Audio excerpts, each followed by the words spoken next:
Hi everyone, we're just waiting for people to come in to the webinar. Just letting you know that we are live streaming this on YouTube. Obviously none of you will be seen, but I will be seen. So just letting everybody know that. So I'm just going to give people a few minutes to get logged in and then we'll get going. Hope everyone's well today and looking forward to their weekend ahead.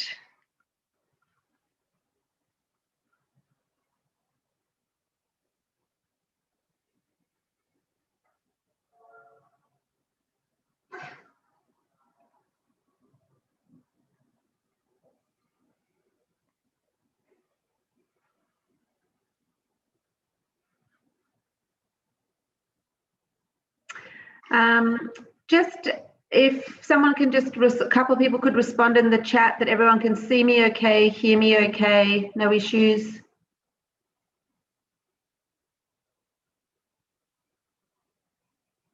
Great, thanks Ellie. Great, thanks everyone. All right, look, I'm conscious of time and I'm conscious of everyone's valuable time, and we said 10 o'clock, so we'll get going. So welcome to this webinar on the 2021 Feed Appeal grants. We welcome everybody who is interested in the grants for this year. And this webinar will be available on the website next week. So anybody you know that maybe you have missed this webinar will be able to access it later on. So I just want to cover off first of all and outline the format of the webinar.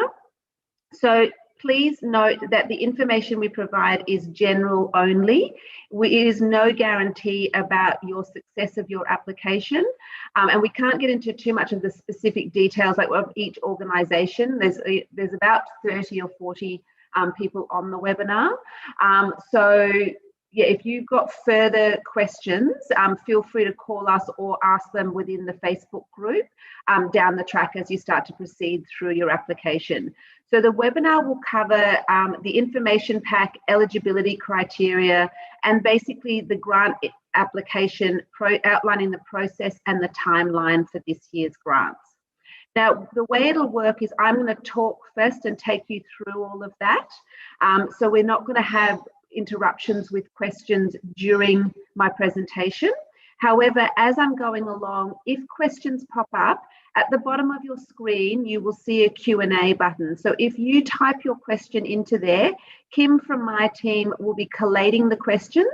And then at the end of my presentation, she will ask me the questions that you've asked and I'll answer them. After that, if there's any further questions or clarification required, we will open it up to the floor and then we will ask you to raise your hand and then we'll come over to you and you can ask a specific question if you want. We anticipate the webinar going for around 45 minutes to an hour, depending on the number of questions we get.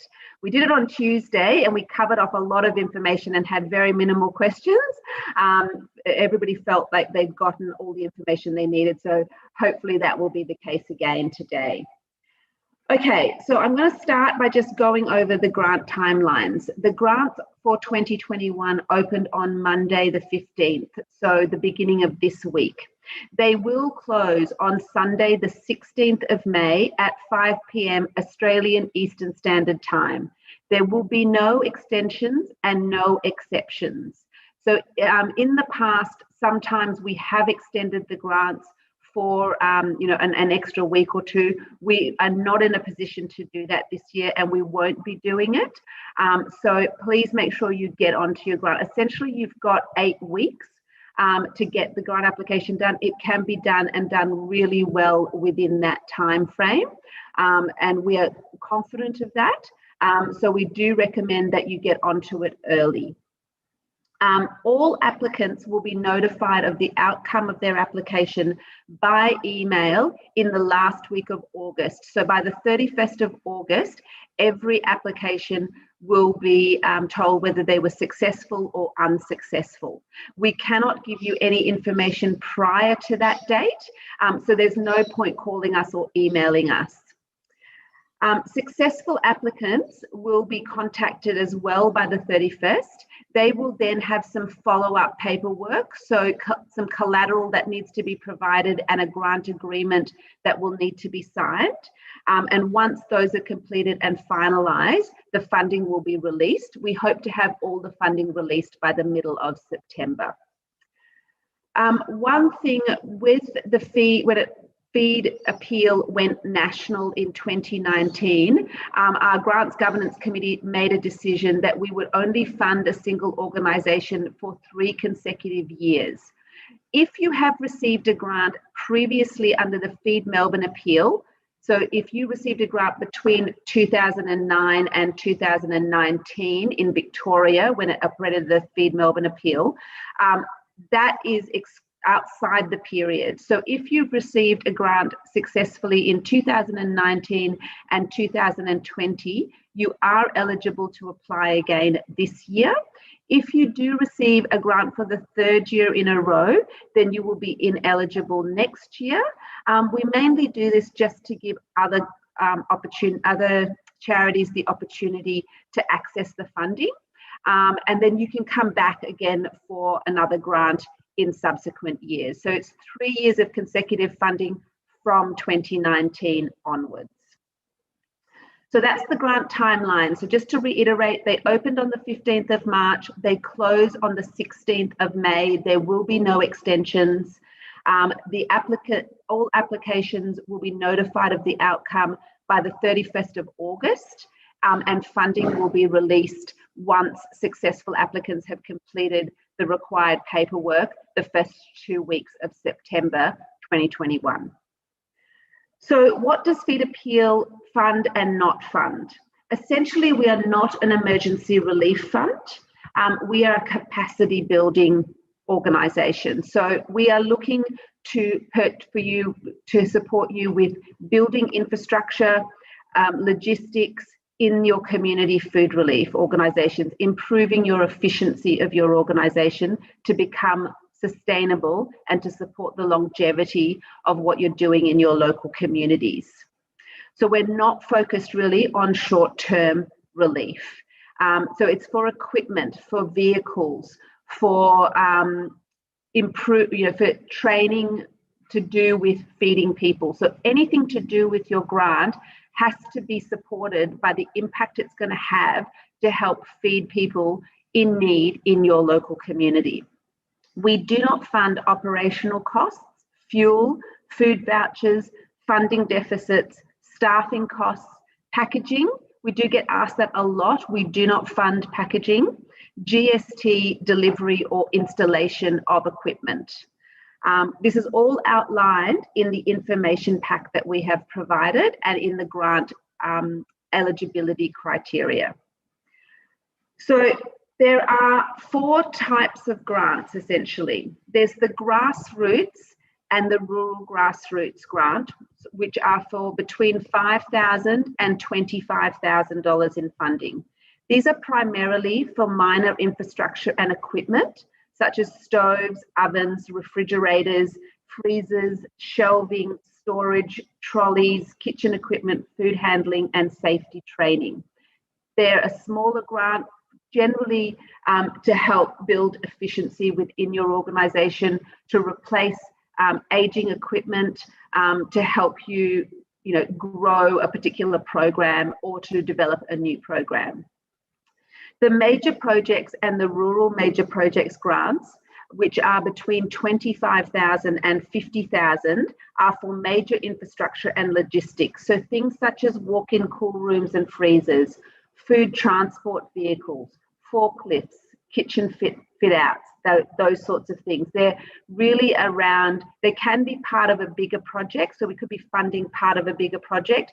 If we do that though, you must have secured the remaining funding for your project.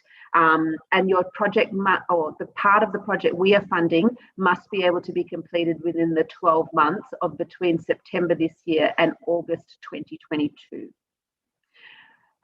Historically, there was a component of the grassroots grants which was for food staples through our relationship with PFD Foods. This no longer sits within the grassroots grants. It is a separate grant category called Food Staples PFD. And that's for basically our relationship with PFD Foods is that we will set up an account with them for you to then draw down on our list of pantry staples that we have established with PFD to help you with either your meals program or your hamper or pantry program.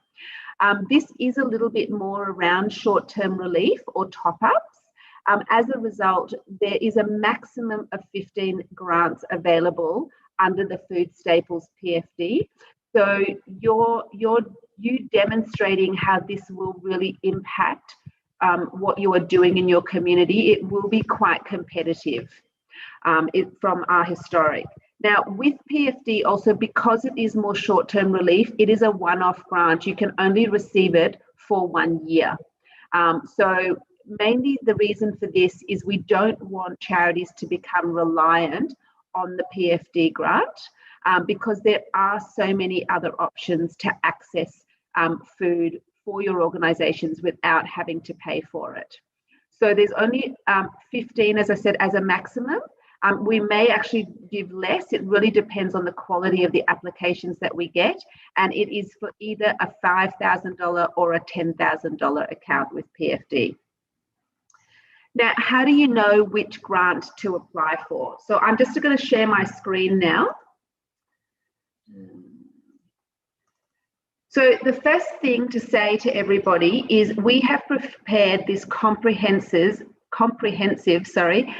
applicant information pack. It has got everything that you need in it, and you can download it from our website if you haven't received it already. We strongly recommend that you thoroughly read through this information pack before you start your application, and then keep it with you during the completion of your application because it answers a lot of common questions that we get over and over again. But how do you decide?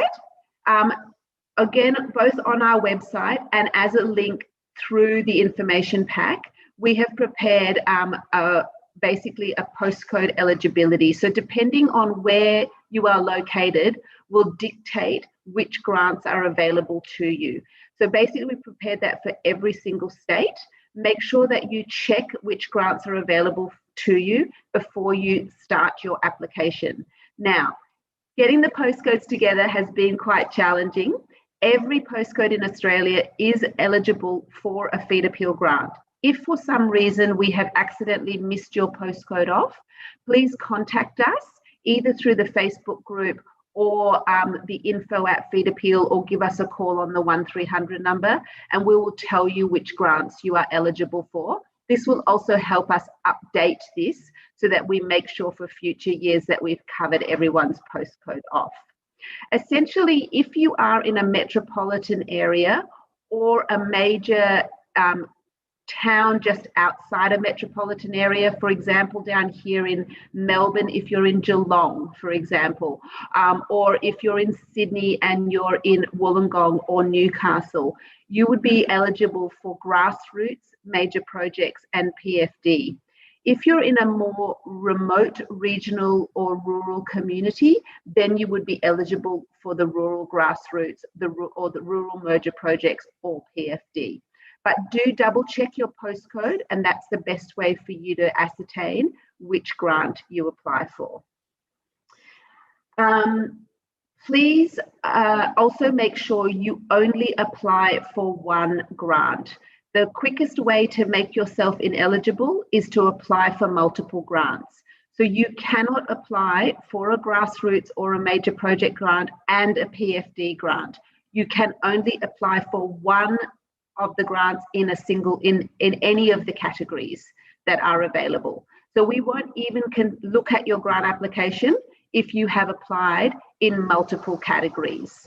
So that's as in submitted. So if you start one and you've made an error, that's not an issue. But if you've submitted more than one application in multiple categories, you will automatically not be eligible for a grant.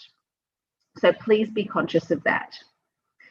So I'm just going back here. So this is, as I said, the information pack. What we've basically covered off in here is the key dates that I just spoke about at the beginning of the webinar. The process, and we highlight on page 3, what are the documents that you need for your application? Look at those now, because some of them will take you several weeks to get. So if you wait till the last 2 weeks, and then you can't get all the quotes you need, or you can't get the case studies you need, you're going to miss out, essentially. So we've tried to make this really comprehensive. You will then find on pages 4, 5, 6, details of the eligibility criteria for each of the grant categories. Read through that thoroughly as well, so that you know what we do and do not fund in those. Page 7, I think, is a really critical, page 7 and 8 is a really critical pages. We surveyed our grant review panels and got them to tell us how they look at applications and what they're looking for.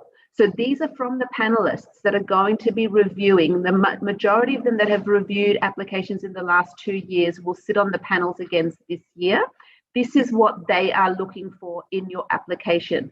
So top tips for writing a compelling application and what they consider when they're assessing the major projects grants versus the grassroots grants.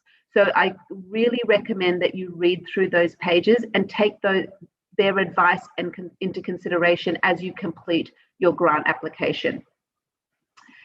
Then we go from pages 9 through to 14. It's essentially working through the sections of the application. We have tried to tell you what we are requiring in each section and answer the commonly asked questions that we tend to get when people are going through it. I'm about to go through the sections in a minute. Now, again, I would recommend that you keep pages 9 through 14 with you as you work through the sections of your application, because what you'll find is you probably won't need to get in touch with us because a lot of the questions will be answered in there.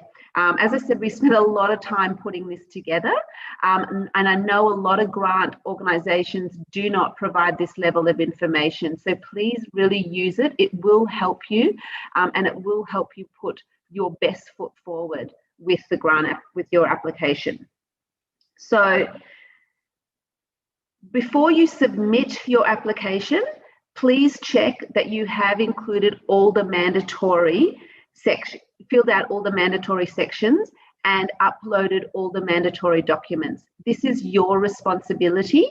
We cannot add anything to your application once you have submitted it. So this happened last year where people submitted who needed to get 3 quotes, had 2, and then they tried to send us the 3rd one to upload for them. We're not able to access your application to do that. So once you have submitted it, you can't modify it and we can't modify it.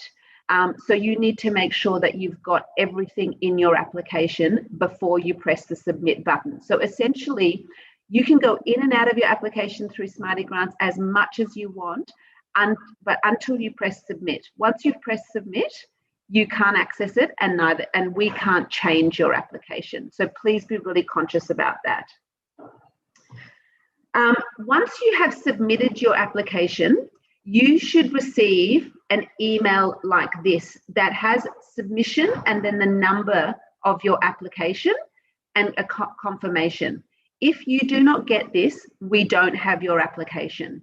So if you do not get this, log back into Smarty Grants and your application should be sitting there. Essentially, once you've submitted it, you won't be able to see it in Smarty Grants anymore. So be mindful of that. And I would recommend that you take a copy of your application before you submit it. This is important because you're committing to things in your application. If you leave the organisation or the person responsible for this changes, they need to know what you've been asking for in your application. So definitely take a copy of it. But if you want to be confirmed that we've received it, you need to have received an email like this. Otherwise, we've not received your application.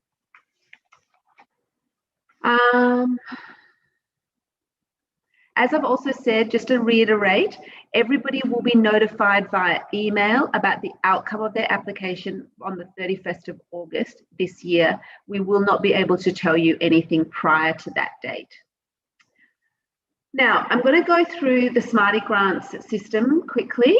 Here we go. Now, please be conscious that if you have used Smarty Grants before, you will have a account. If you haven't, you will be setting up an account. Please make sure that more than one person in your organization knows the details for the username and password, because this is the way that we will communicate with you and that you will need to provide all the information back to us. So if you're successful, for example, your collateral forms, your grant agreement, your interim report and your acquittals report, we do it all in the Smarty Grants platform. So you need to have access to Smarty Grants. If you are leaving the organization or you want more than one person to have access, so for example, we're in the middle of interim reports with last year's applicants, someone's on 6 months of maternity leave and they have no way of getting into Smarty Grants. We can't actually change your password or anything. So more people in your organization having that information or having a centralized Google document with all those details is strongly recommended. Also, for organizations that are more of an umbrella organization and have multiple branches or organizations that sit underneath them, the information will go to whoever is nominated as the applicant in your Smarty Grants application. So if you don't want that coming to your centralized grant writer and you want it going to the specific branch, then you need to indicate who that person is in your application. Otherwise, it's going to come to the centralized person, and it is then your responsibility to disseminate that information or to collect the information and respond in the Smarty Grants platform. So you can't send us emails or attachments that are separate and ask us to add it into Smarty Grants. It all needs to be done within Smarty Grants. So there's essentially 6 sections. You can see that down the right-hand side here. And section 1 is essentially making sure that you're eligible and applying for the right grant. So going through this, reading through it properly, ticking it appropriately will make sure that you are in the right grant and that you are eligible for a grant. So that's really important.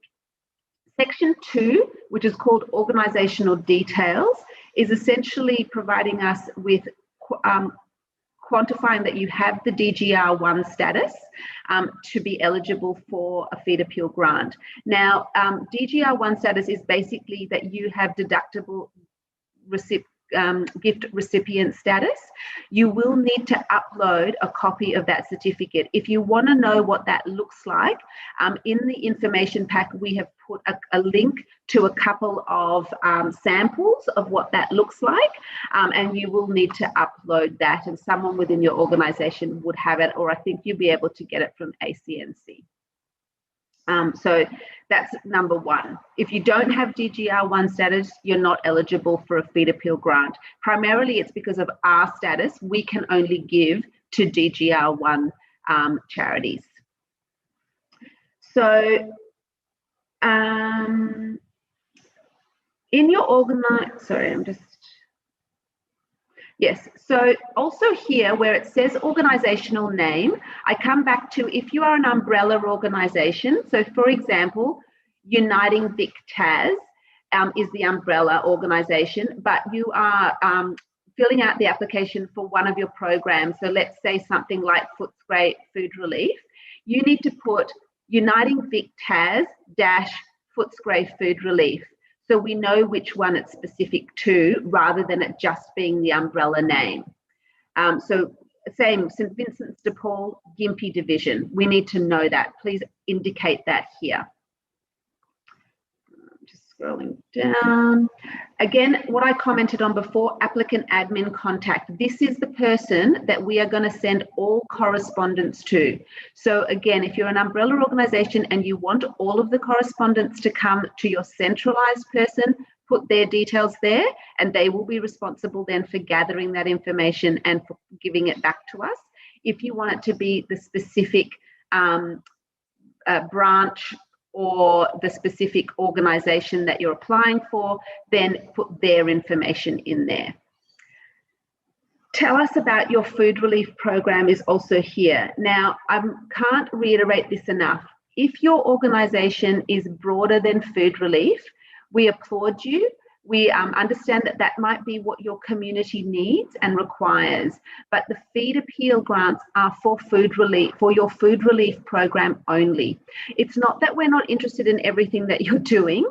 It's really commendable, as I said, but if you tell us all about that, it muddies the waters. So be very specific in all the information that you provide us through this application, that it's about specifically your food relief program and the impact that it is having in your community. That's what we want to hear. That's what our panelists are looking at. It also means that we're comparing apples with apples. We're comparing everybody's and the impact that it's going to have in those local communities.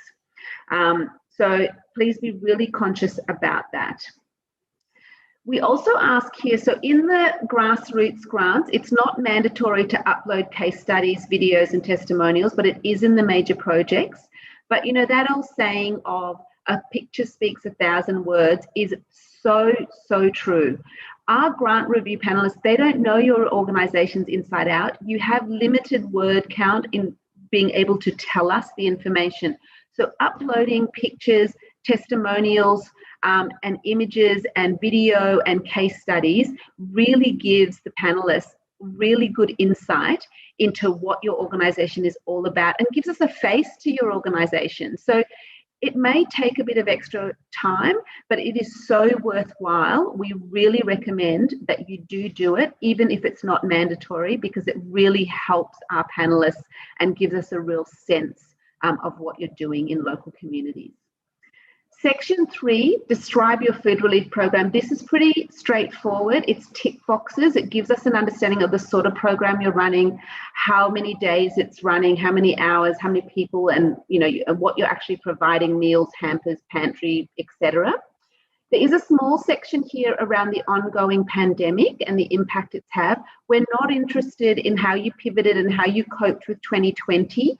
We're interested in what you're doing now and how the ongoing, as we come out into this brave new world, how your community or how you're seeing the ongoing impact post sort of the depths of the pandemic and what your organisation is looking at in the future. So that's what that section is about. So section 3 is pretty straightforward. Section 4 is probably the most challenging, organisational financial details.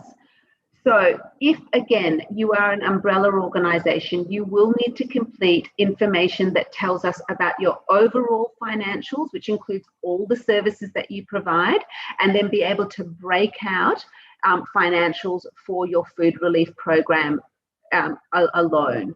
So you're going to need to do double the work, I guess. But if you are just a food relief program, it makes it a little bit simpler. So please make sure that you're completing this accurately, and that really will vary between whether all you offer is food relief or, as I said, you're an umbrella organisation with a broader number of services. We've also put in a section here about special government funding. Now, what this relates to is since COVID hit, the federal government gave a whole several $1 million in emergency food relief. Many of the state governments, and including things like Multicultural Australia, et cetera, have then poured several more million into infrastructure grants. We're trying to ascertain where those grants have gone and if they've gone to the right people and the impact that they're having in the communities. That's what this section is. So it's not about your regular, any sort of general government support that you would get. There's a section further up for you to provide that information. This is specifically about funding in response to COVID-19 from either the federal, state or local governments. That's what we're asking for here in this section, so that we can understand whether you received any of it. So that would be really helpful. Now, budget for your food program. Anything, as I keep coming back to, if it is, you need to be specific about it being your food program, not your overall organisation. There is a section there for the budget for your overall organisation if you are an umbrella organisation. So you will need to complete both of those sections. Audited financial statements. Now, if your organisation has turnover of over $1 million, you will need to have your financials audited. So you will need to upload a copy of that here. And there can be the FY 2020 audited financials, because we understand that the 2021 ones won't be ready in time for this grant. If your organisation's turnover is less than $1 million, then a financial statement can be uploaded here. The section 5 is probably one of the most critical sections, the project outlines. And this is about the funding that you are asking us for and the impact that it's going to have on your organisation and on your community. So really be conscious about what you are providing here. Don't just tell us a whole lot of information, be specific, and definitely cover off impact, return on investment, efficiency, sustainability, longevity of your organisation in this section. So tell us about the project, what it's actually going to do, describe how the grant will build your capacity, capability and efficiency. We're actually telling you what we want through those questions. So make sure you're actually answering the question, not telling us what you think we want to hear, because we've been specific about what we actually do want to hear.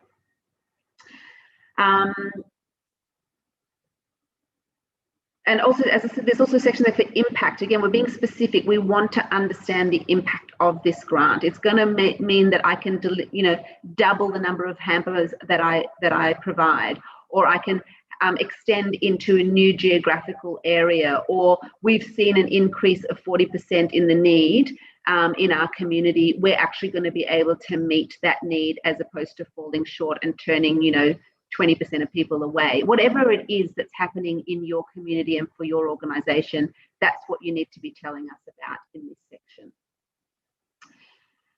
We've then got to please indicate which items you require funding for. So in the grassroots grants and rural grassroots, you can apply for multiple items. In the major projects and rural major projects, you can only apply for a maximum of 2 items. So here you're telling us what the item is. We do not fund GST delivery and installation costs. So you need to break it down for us as to what those costs are, and you need to prioritise. Now, the reason we ask you to prioritise is if the panellists only want to part fund your application based on the information you're provided, or we are running low on funds and we're choosing to part fund some organisations, then we want to part fund you for the items that are going to have the most impact for you. So that's why we ask you to prioritise the items. So yeah, make sure that you're completing that. Now, the total funding request that self-calculates here is the net amount.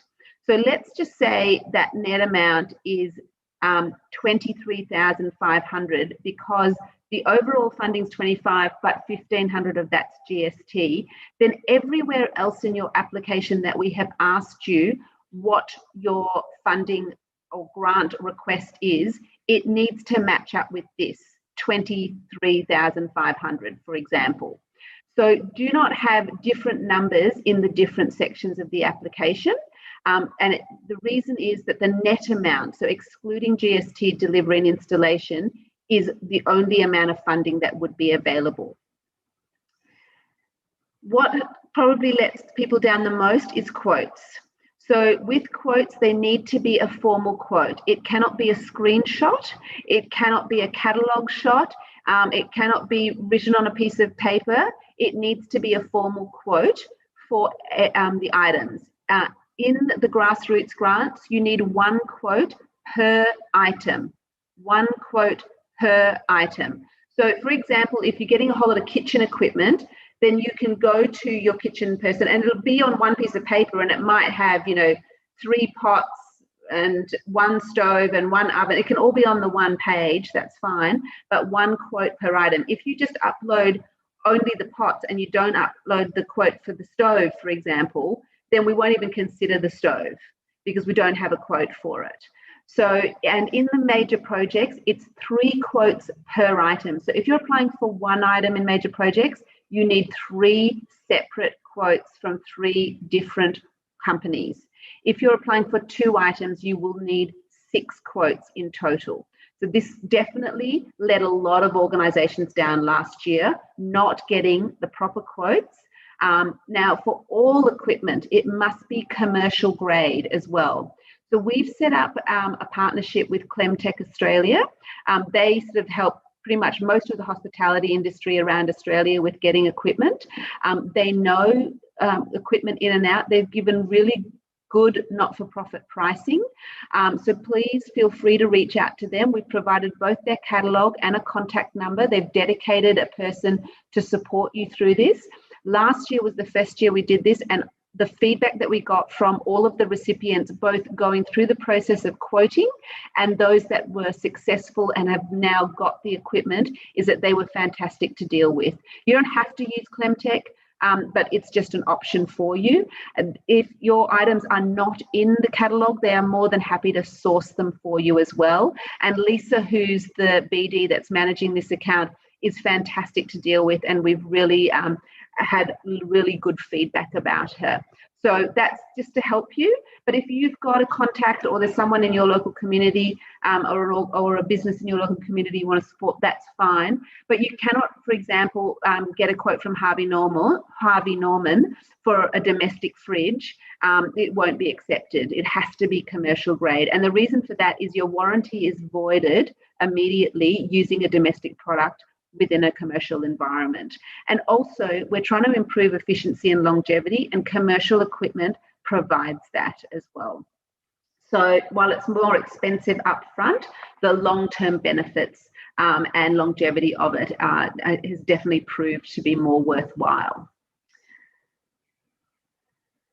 I've mentioned this before, but I just want to reiterate, we do part fund bigger projects. So for example, last year there were a few where they were building, completely building a new kitchen, and we part funded the walk-in cool room. Totally happy to do that as long as you've secured the funding for the remainder of the project. In the major projects, which is where this would sit, there is a section for you to confirm the outstanding funding. We do not part fund if you're still waiting for the remainder of the funding to fall into place. So if that's the case, you may have to come back to us next year. But if you've already secured the remainder of the funding, we're more than happy to help. That also exists for individual pieces. So last year, for example, one of the organisations wanted a refrigerated van, but the specifics for their organisation meant the van was $65,000. They asked us for $50,000, and they provided us with a funding agreement from another organisation that had already agreed to fund the remaining $15,000. And we're more than happy to do something like that. And the last section is the funding agreement. Please read through that so you know what is required of you if you are successful in the future. So things like your interim report, acquittals, testimonials, case studies that we may need you for media. Please make sure that within the confines of your organisation, you can actually meet all those terms and conditions. Because if you can't, then it's problematic for us to give you a grant essentially. So make sure that you tick all of those as well. So that's basically it.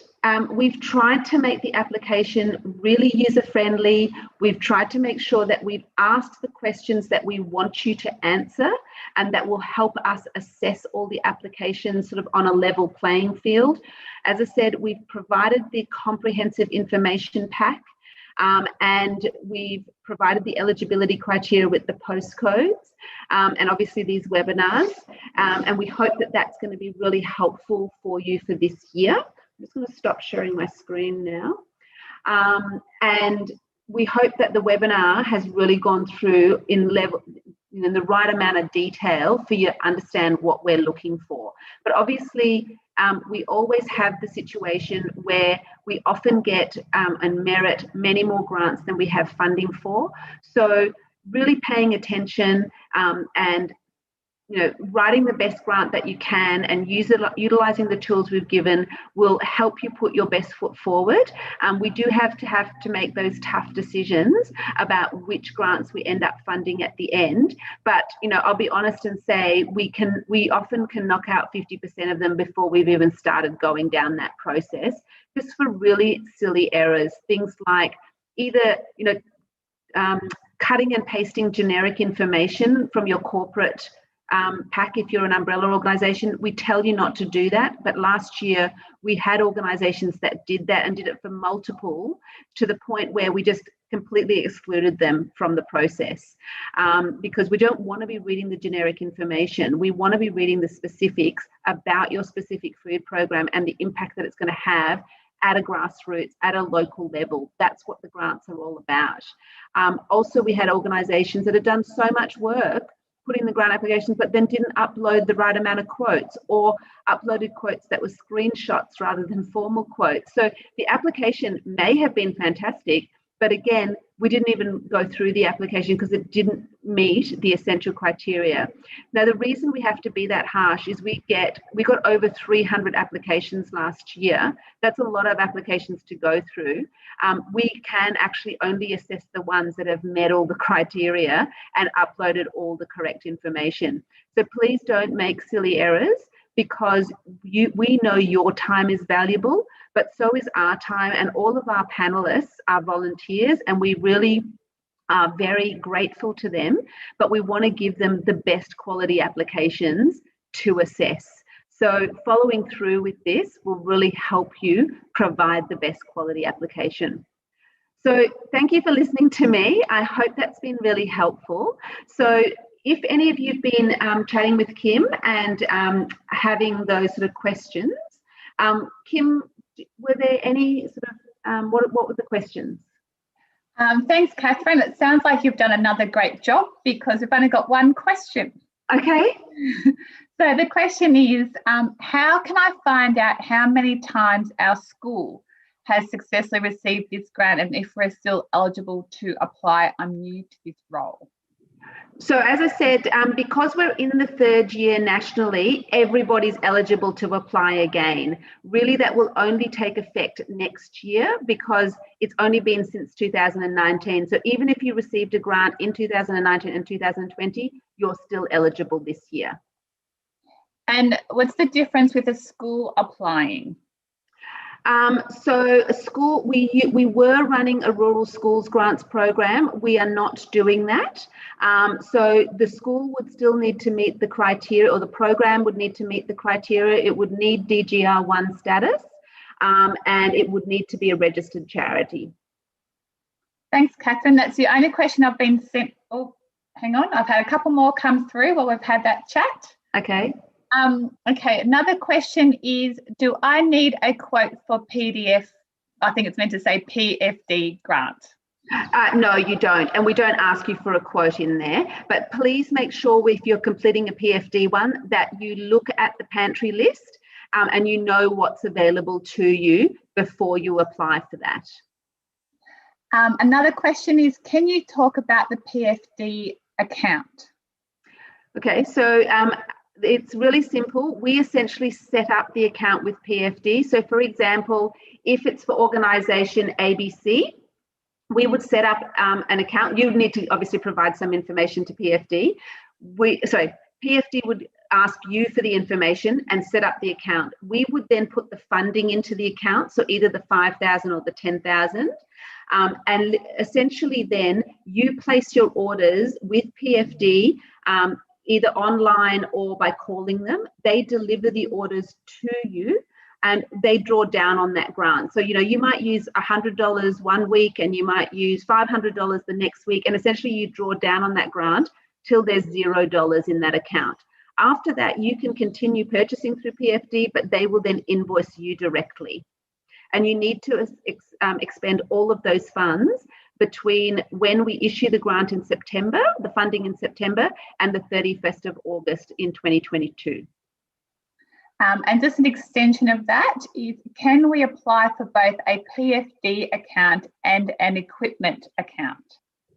No. As I said, there are three categories. There's grassroots, there's major projects, and there's PFD.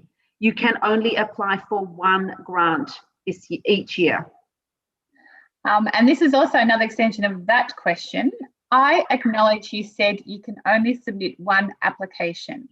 Just confirming it is strictly only one application per organisation, and multiple applications across more than one category or postcodes will not be accepted.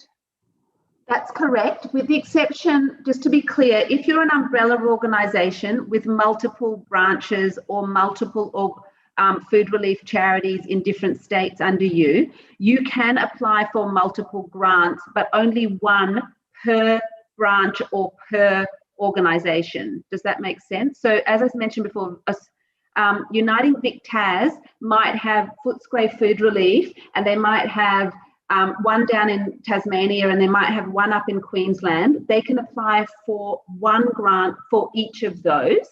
So they can apply for a grassroots grant for Queensland, and they can apply for a major project for Footscray, and they can apply for a PFD one for Tasmania.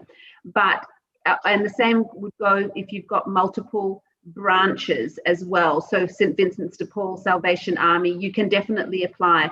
But if for example, Uniting Vic Tas, Footscray applied for a grassroots and a PFD grant under Uniting Vic Tas, Footscray, then they would be ineligible. I hope that makes sense. Yep, that's great. Thank you. And if you're a standalone organisation, whether you're doing more in the community than just food relief or just food relief, you can only apply for one of the three grants. Thank you. Next question. They're all coming in now, thick and fast. We are wanting to apply for the major grant, and we are hoping to get a refrigerated van/truck. If we apply for 50K and the remaining balance is going to be funded by our other organisation, is this okay? That's fine. In the major projects, we ask you to provide the confirmation of secure, that funding's secure. So whether it's another organisation or you're self-funding it, you will be, there's very specific information that you need to provide. So essentially, if the outstanding funding is secure, we will consider funding up to 50,000.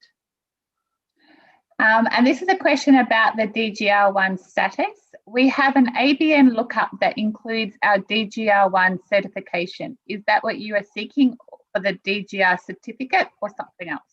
Yes, that's one of the options. As I mentioned, if in the info pack, there's a hyperlink to the two sorts of certifications that we will accept, and one of them is the ABN lookup. So just have a look at those two, and as long as it's one of those that you're uploading, then that will be acceptable. Is the membership for the Facebook group essential? It's not essential, but we strongly recommend it. And the main reason is that we are a really small team and we're really under the pump. What is one of the most challenging things for us is getting 20 phone calls in a day where everybody's asking us the same question. Whereas we feel that the Facebook group will eliminate this, where if someone's asked it, because you'll be able to see the answer.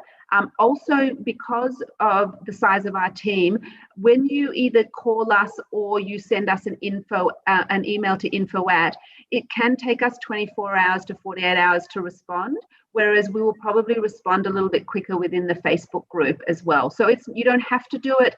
These are all tools to help you.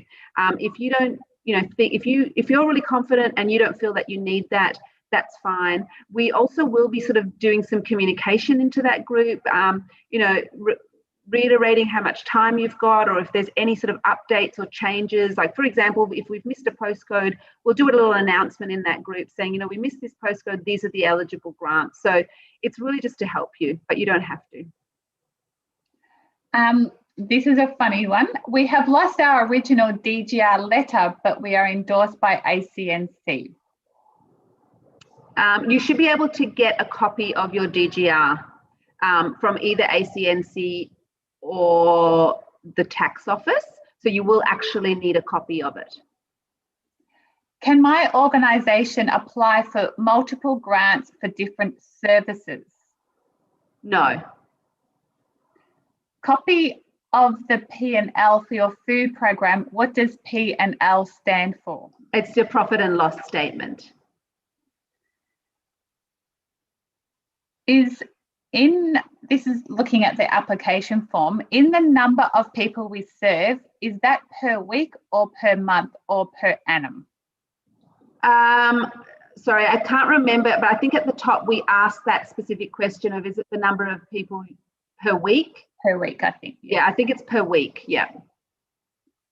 As an umbrella organisation, does the financial statements required for just the food relief or the entire organisation? As I mentioned, if you're an umbrella organisation, you need to provide both, and there's clarity in the grants as to where you need to upload that information. So you will need the overall, and you will also need one that is specific to your food program. If your DGR status sits with a peak body, is it the peak body applying or the specific organisation delivering the project? For example, Australian Neighbourhood House, peak body, but Romsey Neighbourhood House is the branch applying. Yeah, so with the neighbourhood houses specifically, and we are having a separate webinar with neighbourhood houses next week, you will be able to get a copy of the DGR status from the peak body and use that, but it's the Romsey neighbourhood house that would be applying. So it's the specific neighbourhood house that's applying, but you will be able to use the DGR, apply for the DGR status through the centralised neighbourhood house portal. I do have one more. Oh, I've got two more actually. Let me scroll down. As I said, they're coming thick and fast. Did you say that DGR can be endorsed via our ABN lookup? No, ABN. So the best way to make sure that you're uploading the right thing in the DGR, let me just share my screen again because maybe that will help everybody.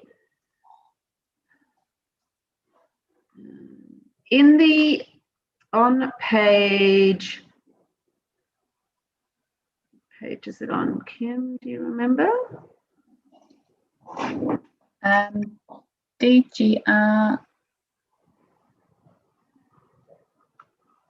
So in the information pack, we've actually provided, I think it's on section. Okay, stop. Yep. So on page 10 of the information pack, we have actually provided you a copy of sample DGR certifications. So these are them here. So there's one where and this is the actual certification endorsed as a deductible gift recipient. And the other one is this one, which is the ABN lookup, which also provides us with the relevant information, which shows us that you are a deductible gift recipient status. So look at those two. It needs to be one of those that you're uploading to make your application valid. Awesome. I think we've got two more. If we are trying to train the food distributors for food handling and want to provide them per DM, will you be able to cover it under the grassroots fund? Was that for food handling training? Yes. Yes, that is definitely one of the categories under the grassroots grant, yes. Where can I get details of the webinar for neighbourhood houses next week? Just contact Neighbourhood House directly. They are running ones, it's next Tuesday at 1 o'clock. So if you contact the peak body, my understanding is they've actually sent an email out to all of their neighbourhood houses. So if you haven't received it, just contact them directly, but it's at 1 o'clock next Tuesday.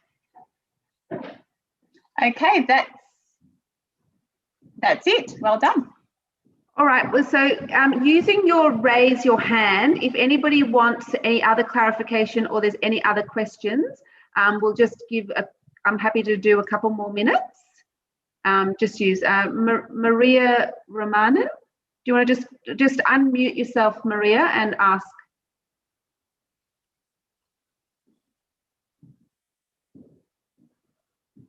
We can't hear you, Maria.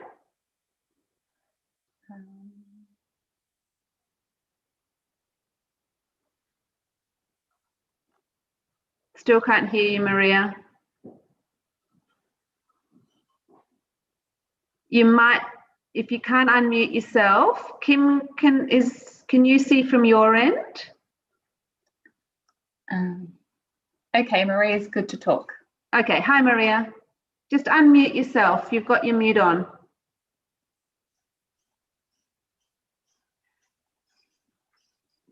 Still can't hear you. Yep. Yep. Okay. Hi Maria, I can hear you now. I was just wondering what P and L stands for. Is it? It's your profit and loss statement. Loss. Okay.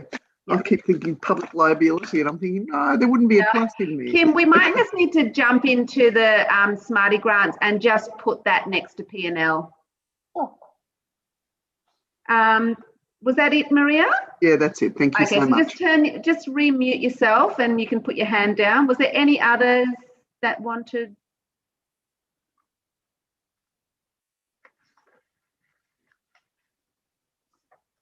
All right, well, thanks everybody for attending. We hope that was really helpful. As I said, I can't reiterate enough that you read through the info pack. That is going to be your best bet. However, as I said, join the Facebook group. And if you have any further questions, please feel free to contact us either at info@ or on the 1300 number. We're more than happy to help you. But please do also be patient. As I said, we're a small team and we are really under the pump with the grants at this time of the year. So thanks everybody for joining us. This webinar will be available for download next week. And we will send out a link to everybody on our database as well. So in case somebody missed it, they can watch it or had to leave early. Thanks everybody, and have a great day and have a great weekend. Bye.